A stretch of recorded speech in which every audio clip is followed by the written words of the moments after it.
So it's been about a year since I published my Payday 3 predictions video, and I think it's time I follow up that video with a pseudo update on how the game's doing. Starting with how the game launched, and all I can say is, well...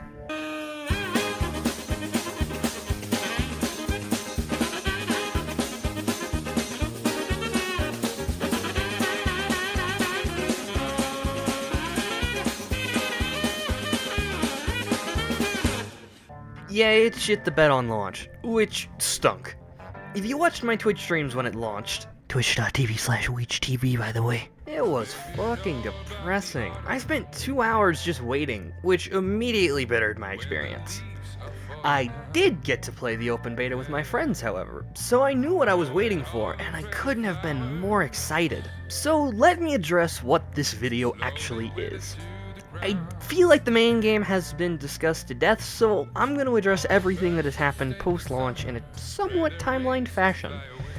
I'm going to be focusing more on the general stuff opposed to the specific stuff, for the sake of me putting in way too much work for this simple video, and to keep this kind of condensed. So join me as I attempt to chronicle the shaky life of Payday 3 up to this point.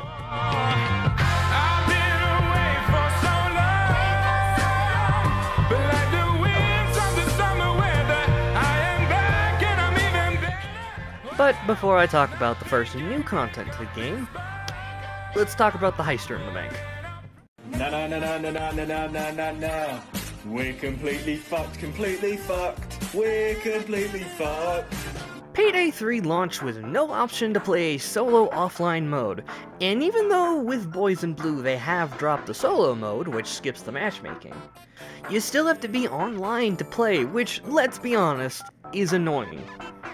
I have good Wi-Fi now, but before I moved, it was horrendous. If it was even overloaded slightly, it would overheat and crash, taking upwards of 30 minutes to reconnect. I couldn't imagine how pissed I would be if I was halfway through a solo heist, and my Wi-Fi just crashed, and I lost all my progress.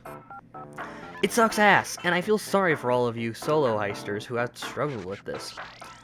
But with any patience, I think that this will hopefully be resolved soon. Please, Starbreeze, for fuck's sake. Now to the first content drop. Does this mean Payday is back? November 30th marks the first official new content added to Payday 3. 2 months after the initial release and 28 days since the first patch. Suffice to say, it was a rough couple of months. But I'm a Nintendo fan, so I'm pretty accustomed to disappointment. At this time, I was on a digital break for mental health reasons, so I didn't actually play these heists until February. But I can still get a pretty accurate simulation of what it felt like. The radar, sir. It appears to be jammed. Turbid Station, otherwise known as Murky Station, which is what I will be calling it because I played Payday 2 for way too long and I'm stubborn. Beyond the improved looks of the heist, it plays damn similarly to how it was in 2. And that's about all I have for this heist. Look, I suck at stealth, and I probably didn't even complete this heist for footage because I'm that bad. I could spend 10 minutes trying to talk about this heist, but I don't really know what else to say. Go fight about it in the comments or something. But now, let's break some bad. You're not supposed to put a fork in the microwave. I am the one who cooks microwave meals. Cook-Off is a heist that has reached legendary status for a good reason. Beyond being a holdout type heist, which is a first for Payday 3, the way it plays is very different from every other heist. Cooking meth while under a police assault, suffice to say, is interesting. But interesting is what Payday is all about. For fuck's sake, that's why I've stuck around. I've yet to find a game that matches a heisting fantasy like Payday. Shut the fuck up! I know it exists, but it doesn't have the same charm as Payday, alright? Anyways, the gameplay translates to Payday 3 rather well. Most of the time I cook and everyone else defends, but even when I have to, it feels good to work with choke points and just try and defend a point opposed to a smash and grab. But trying to explain why Cook-Off kicks ass is hard, so I'll just say that you should go play it. It's free, so you don't have to worry about paying for it. And that's it for now. 2 months into the game, we have 2 heists that we already had in Payday 2. So that's fun. Well, Starbreeze said that the 4 DLCs would be coming out roughly 3 months apart, and we're 2 months in, so let's hope we get that first DLC soon. Wait, SpongeBob! We're not cavemen! We have technology! So I guess that estimation was pretty spot on. No more than 18 days after we got the Legacy heist, we were graced with Chapter 1, Syntax Error. Even though I wasn't currently playing the game at the time, I was still keeping tabs, and I won't lie, this got me hyped. The weapons looked fun, the cosmetics looked pretty snazzy, and the heist looked way different than the somewhat standard heist we got in the main game. So when the heist officially dropped, well, I didn't play it. Obviously, I was on a break. I played it for the first time in February, and I received it as a gift from a friend for Christmas, so whenever I got off my break, I could come back and play it. Receiving it as a gift did kinda null me from the first issue of this DLC. Hold up. $18! Starbreeze, have you lost the plot? Okay, hold on. In all seriousness, this price was a little egregious, to say the least. Most packs in Payday 2 were 10 bones, and came with a heist, cosmetics, a weapon pack, and a mod pack. Syntax Error came with the heist, a cosmetic pack, and a weapon pack, for half the price of the base game. Anyways, if we bypass the near heist on our wallet, what do we actually have here? The cosmetic pack is subjective, as everyone likes to pimp their heister differently, but I think the body cosmetics look good, and the preset masks look fine. The weapon pack is a little more meaty, as it has an SMG, a marksman rifle, and a semi-auto shotgun. I haven't played with these a ton, but most of them feel pretty good to use. My favorite being the shotty, as that was the weapon I gravitated to the most. But hey, they feel good to use, then that's all that mattered. Hey, this is Ouijin Post, but after this update, their ammo pickups were shadow nerfed, but as of Boys in Blue, they've been reverted, so this was kinda pointless, but hey, it's good for history keeping, I guess. Now let's get to the proper content. The Syntax Error Heist. The plot of the heist consists of Shade asking the gang to go steal some information on drone technology from the Scry data center near Ryan Park. Pretty intriguing setup for a heist, but how does it play? Pretty well from my experience. Once you actually get downstairs into the data center, the atmosphere is top-notch, and immediately throws the stakes at you. An interesting obstacle of this heist is the AI Sins, who actively prevents you from stealing the servers containing the information. Though shutting it down can feel similar to other objectives, I like the feeling of immersion as you're battling a threat that doesn't technically exist. Once he's shut down, find the server and book it, and loud your blast your way into the park and Bile will pick you up. Another addition to this heist was a new special enemy, the Techie, which I totally didn't almost forget to add to the script. Oops. Her gimmick is that she doesn't attack directly but throws out drones that can and will mess you up if you can't take care of them, and on launch they were a real threat. Since they hide behind a translucent shield, their tell to find them is to have your HUD glitch out, which not only is a cool effect but a really interesting mechanic.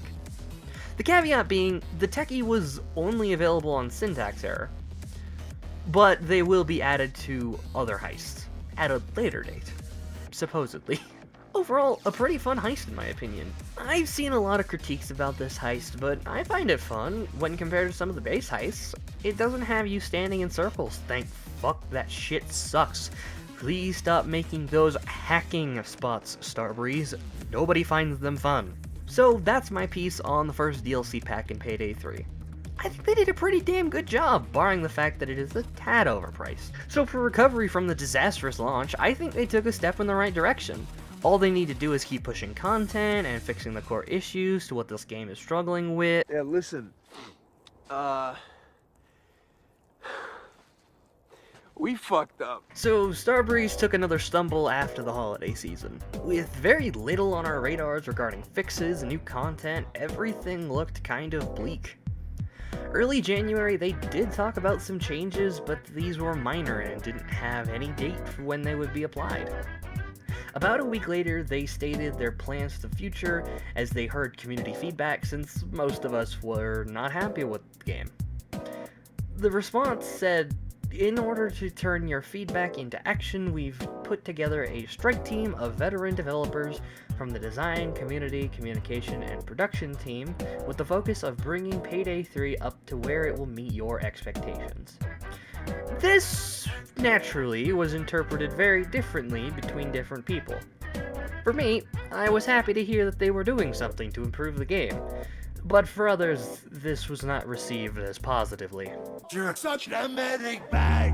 I need it. You're such a medic bag. I need it. So while this wasn't entirely expected, I'm glad they did it. Operation Medic Bag was first issued in a post in early February and laid out their plan over the next year, and there is some meaty promises in here. Fixing progression because the challenge system sucked, doing a heist on overkill and not earning any IP was a massive problem, and really made me not want to play the game. Fixing server stability was a big deal too, because remember, the agony of the game's launch in September? That virtually killed the game on release. And if you look at the Steam reviews, people still have issues with it. Not including an offline mode at launch was such an asinine choice. I still don't know how Starbreeze didn't realize how poor of a choice it was. But regardless, the promise of its arrival gave me hope they were moving in the right direction. Again, the promise of new content was there, but I don't think any of us would know how long it would be until we get some more real content.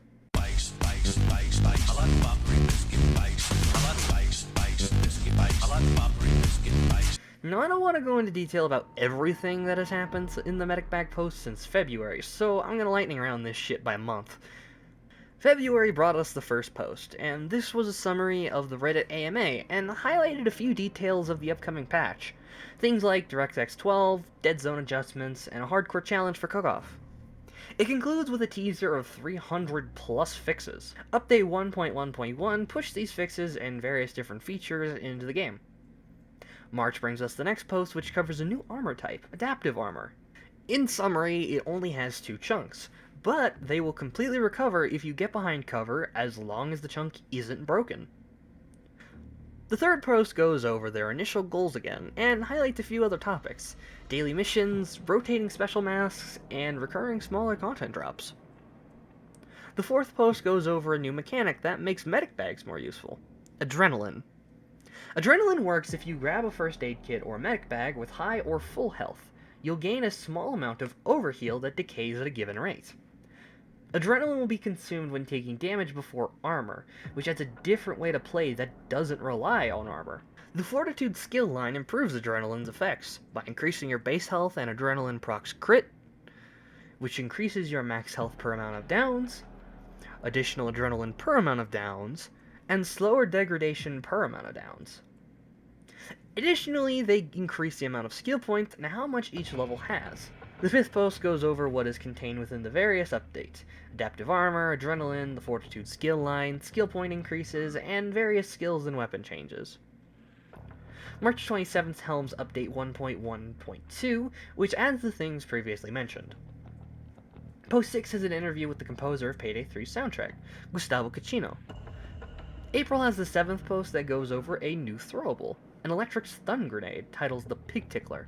Post 8 goes over the designing process of the techie and various questions about her and other potential specials. The 9th post goes over a new way to matchmake for players, Quick Play, which works as it says. It quickly throws you into a heist of your desired difficulty. Another feature described is the ability to keep a party together after a heist. Post 10 goes over difficulty and loud modifiers for overkill. The modifiers mentioned include getting players out of custody requiring hostage trades, limits of special enemy caps being raised by 1, shields having blinding lights, and more.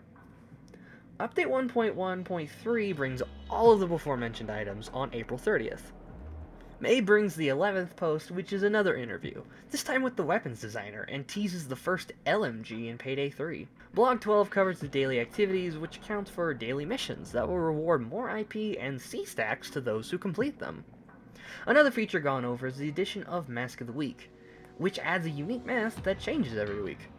Though it doesn't add anything, I will mention May 14th gave us a roadmap for the next additions to the game. The 13th post has the most amount of content that we had received since Syntax Error, and that is the overhaul of the progression system. The system rewarded a small amount of IP for doing the heist, stealthing the heist, or getting all bags. But these were so minimal that most of the IP could be acquired was still through challenges, which was never guaranteed. The new system rewards a good amount of IP for completing the heist, completing in stealth, completing after one assault wave, and grabbing all the loot on the map. This made progression more consistent and more rewarding for simply playing the game. Post 14 describes the Assassin skill line, the skill line that improves silenced weapons in both loud and stealth. Update 1.1.4 was put out on May 29th, applying all of the previously mentioned features. Post 15 is a smaller one that highlights the work of the animation team. And to say my piece, yeah, the game looks brilliant, and I think it was a great idea to shout them out. You know, even if nothing important is said. Any work towards this game should be celebrated, especially the finer details. June brings Post 16, and it goes over the introduction of solo mode, though not the offline mode people have been wanting, but a step towards it, as it bypasses the matchmaking part of connecting to a server, immediately grabbing you a game so you can go at it alone. They also put a video out for Donut Day, which acted as a teaser for the second chapter of the DLC, Boys in Blue. Update 1.1.5 is a minor update that makes minor tweaks, but fixes some issues. Post 17 goes over the DLC prices that caused quite a slur with most people, me included. In summary, they lowered the prices of all future DLC heists from $18 to $12, which personally I feel fits better. Syntax error will not be reduced, instead they will add new cosmetics and weapon presets. Some additional cosmetics and presets also added to the Silver Edition and the Gold Edition. They also mentioned that the Gold Pass will be an option for people who did not purchase the Gold, who want the rewards in first 4 DLCs. Post 18 is the latest post as of the production of this video. This post goes over what will release with the next update. The Boys in Blue DLC will be released June 27th alongside Clover as a returning heister for free. Other items added for free include Clover's signature gun and the LMG, 3 new masks, 12 flag stickers, 1 charm. Minor feature will be added as well is the ability to rename loadouts. At the time of writing, this is as far as Operation Medic Bag has gone and the Boys in Blue DLC is released. Before we get to that, if you've been keeping track of how long this went on for, it has been 6 months since Syntax Error released. Boys in Blue certainly had a lot to live up to, as it has been so long since any real content was released. So the real question is, did it?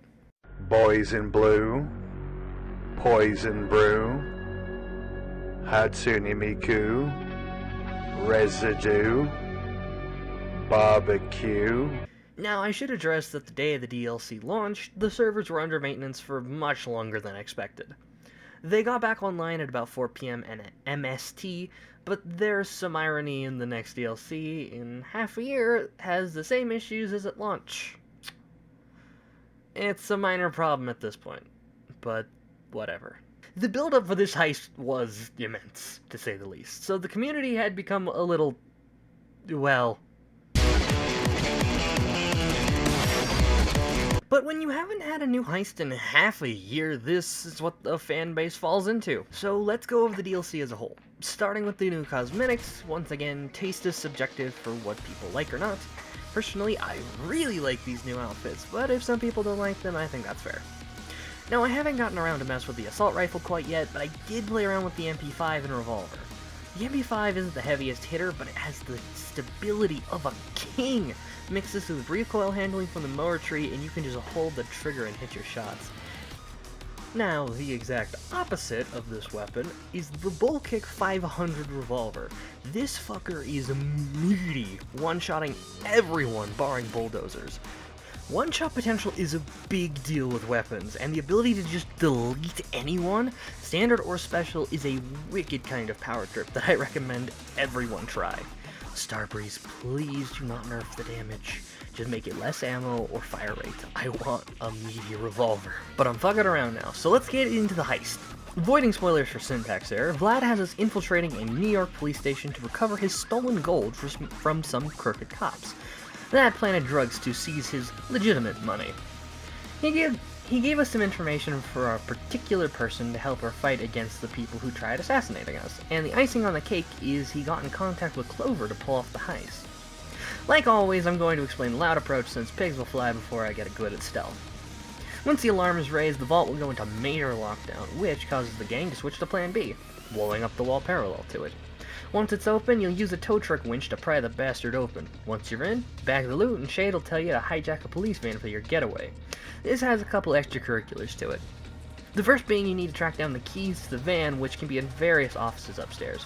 Additionally, you need to have to open the gate for your getaway. Once you get the keys, put the loot in the back and bail. Once Vlad hands over the information, you find out... Nothing from me! Listen, I want to keep the spoiler free for the uninitiated, but just know, if you are a Payday fan, you're going to get hyped for Land of the Free. What did I think of this heist? I think it's great! I've heard opinions on both sides of the field whether this heist is good or not, and personally, I think it's really fun. It does look a little simple, but simple heists don't always mean it's a bad heist. Dirty Ice is conceptually a smash and grab, yet it's still really fun to me. I find it more enjoyable than Syntax Error, but probably not my favorite heist. Definitely a contender though. Who knows, maybe later I'll knock down a few when the other DLCs come out. One last thing I want to mention is I played the heist on the new solo mode beta. Beyond this being an important step towards offline mode, I will say it did have some mild performance issues at the start of the heist, but that's probably because I played it on launch and it needs a few tweaks.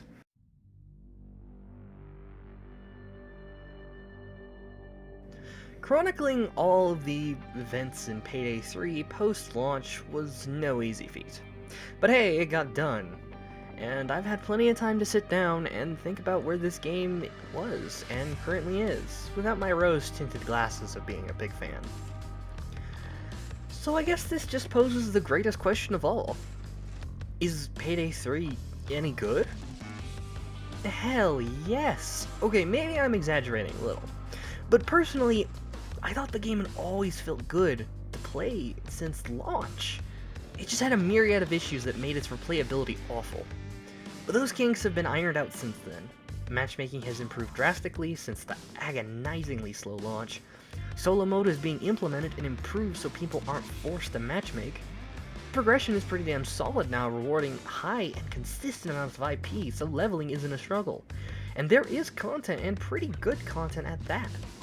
Currently, there are 10 heists, 7 heisters, 12 primary weapons, 6 secondary weapons, 13 preset weapons, and myriads of masks, colors, and cosmetics with the base game. The DLC adds 2 heists, many more cosmetics, and 6 new weapons to your arsenal. Why I don't completely recommend Payday 3 to some people as its skill system, weapon feel, DLC pricing, or whatever reason else, because it's different from standard practice. But if it looks interesting to you, and the bad rep has you questioning, I'd say to give the game a try. When this video releases, the Steam Summer Sale is going on, and Payday 3 is on sale for $20. And if you are really interested and willing to take a chance, the Gold Edition is also on sale for $45. Before, I wasn't super keen on recommending people to buy Gold, but at the time of this video's release, it's $5 more than the game at base. Not to mention, Chapter 3, Land of the Free, and Chapter 4, Fear and Greed, will be released before September, which is roughly a month apart. So yeah, like I said before, now's a good time as any to hop in on the heisting action if it piques your interest. But I'm not here to sell you this game. But if I did, let me know how your experiences have been in the comments. On top of that, if anyone wants to contest or disagrees with something I've said, leave a comment. I read every single one. Anyhow, I've got to get going now. I've got some illicit matters to attend to. So whether you're robbing banks, Breaking Bad, skulking around, hopefully I can catch you again, Heister. Hi, this is Weejin post after done editing the video. Thank you for watching this far. Thank you for making it to the end of the video. Unless you just skipped here or whatever, thank you so much. I appreciate everyone who watches my stuff. Please share it around if you want. If you have people who are interested in Payday, or you just like Payday stuff in general. Credits where credits are due for everyone. I definitely did not make everything on here. But yeah, thank you all, just once again, if you made it this far, thank you. And check out my Twitch page, link will be in the description, or like I said earlier in the video, I'm going to try and do some more streaming on there, and more Payday content, definitely. And I'm going to try and do when the next couple updates come out, mini videos. Not as intensive as this one. This was a massive undergoing, but I'm so proud of how it came out. So, without a doubt, just thank you all. And if you're interested in seeing my other stuff, here they are. Enjoy the outro I ripped from the Dragon Files. So, see ya. Now listen, everybody get down. This is a robbery mask on, fucking with clowns. Going for fame, money, guns, and renown. We got the bags on the ground. Escape with the chopper, we're running out of time. Shit. You never do what we do. Got the tightest screw. No time for questions, cocking his shoe. Public enemy, hunted by the boys in the blue. Yeah, it's true. Gustavo on the track, switching the boom. We got our payday, motherfuckers. Cause you know we came in and we caused some ruckus. Folk Clovers got our back and nothing can touch us. And we run it overkill, got no room for fuck ups. Cause you know when we bring it, then we bring it hard. 42 in my veins running through the yard. Got the sight on the goal, escaping our thoughts. Got the rev in my hand, making all the shots.